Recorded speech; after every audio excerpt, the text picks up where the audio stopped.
habits as an entire world, not even just Western, but for sure in the Western culture, is way more than what we take in an income. It's like that with governments. It's like that personally. And I think I'd be curious to know how it is just in our little nucleus of where we live with people. It's probably a fairly unique where people do really value paying down debt, and where that's a negative thing.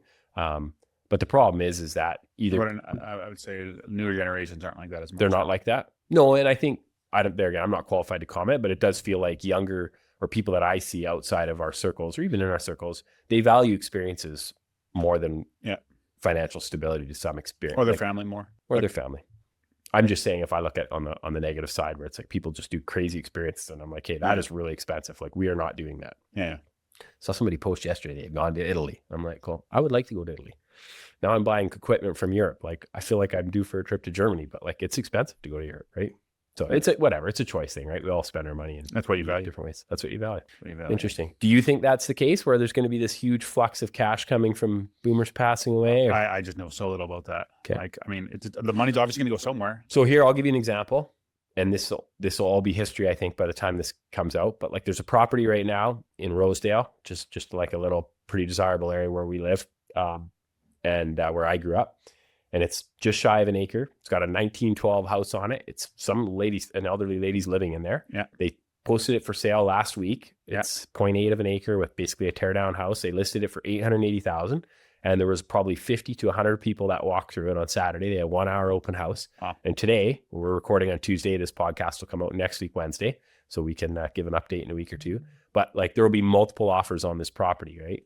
Now, that lady, like, I don't know where her cash is going that she gets from this thing. I don't know if she, is she going to donate it all to the Cat Haven, who knows, or some nonprofit, right? Meow. But like, whoever's buying that is taking on debt.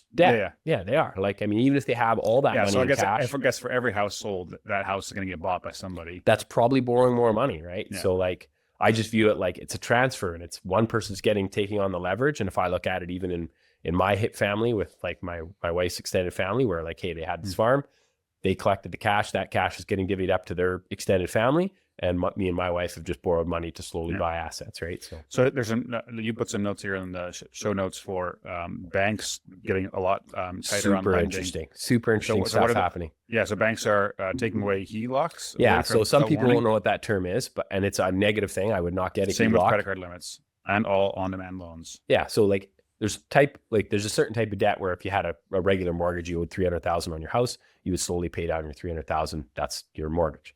But if you have like a credit card limit, obviously that could go up and down. If you had a line of credit that's unsecured, it could go up and down. HELOCs are like, basically, they're a line of credit attached to your house, which a lot of people have. And theoretically, you could pay down as much as you want, or you could always just be maxed out, which is probably more common. But just gives you flexibility. Let's just say you did have the ability to pay a bunch off. So some people would argue a HELOC's a great product, but basically what's happening is the person will have a HELOC for $400,000 or $500,000 on their house. They go online to their account, and all of a sudden, and they've paid off half of it. All of a sudden, the next day, their limit's $250,000, and that other $250,000 is gone. And they're allowed to do that arbitrarily because they're on-demand loans. And I've just heard numerous stories now. I took Twitter off my phone a week ago, so now I feel like I'm a bit disconnected. But I just thought, it's just a big distraction. But that's, I mean, it seems like the spending doesn't stopping. I mean, even like Trump just passed this $1 trillion bill. Elon gave him crap for it. But it just, he's the one yelling the loudest at Powell to lower the interest rates. Like, he's a big spender. Yeah, huge spender. But it doesn't seem like it's going to like stop. No, it's going to stop. The U.S. is in deep trouble. Well, so is Canada. They are, but I think because the U.S., the Canada is. I do. Canada has a more debt per person. They do. I feel like Canada, with our natural resources and just we're a pretty small population. I feel like if we cut government spending like crazy and laid off a bunch of government workers, and it's a big if. I think it's going to happen eventually, and I think we'll just start pounding out oil and gas and put some pipelines. Awesome. Hey guys, if you enjoyed that episode and were blessed by it, would you be willing to support the show? That would help a lot in creating more content, improving the quality of the content, putting the production value, getting more guests on, and me being able to spend more time and energy towards it. So if you're interested in doing that, you can click up here and it'll take you to a support page. But you can also subscribe to the podcast by clicking over here and doing that. Thanks again for listening, and I'll catch you on the next one.